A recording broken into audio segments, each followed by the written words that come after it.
ती गळाभेट शेवटची ठरली। स्कूटरवर बसून मित्रासोबत गप्पा मारताना असं काही घडलं की ते पाहून तुमच्याही काळजाचं धस्स होईल। काय आहे नेमकं प्रकरण ते जाणून घेण्यापूर्वी चॅनलला सबस्क्राईब करायला विसरू नका। दिल्लीतील डीबीजी रोड परिसरात धक्कादायक घटना घडली।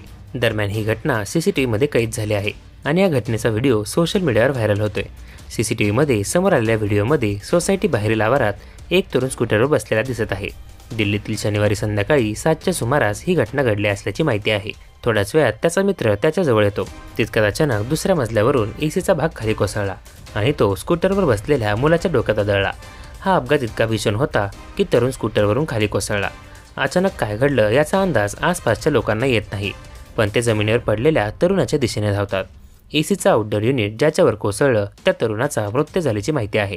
हा तरुण 18 वर्षाचा असून तो दोरीवाला परिसरात पटेल नगर इथला रहिवासी होता। त्याचा 17 वर्षीय मित्र प्रांशू हे घटनेच्या वेळी एका इमारतीखाली उभे असताना एकमेकांशी बोलत होते आणि त्यावेळेसच ही दुःखदायक घटना घडली।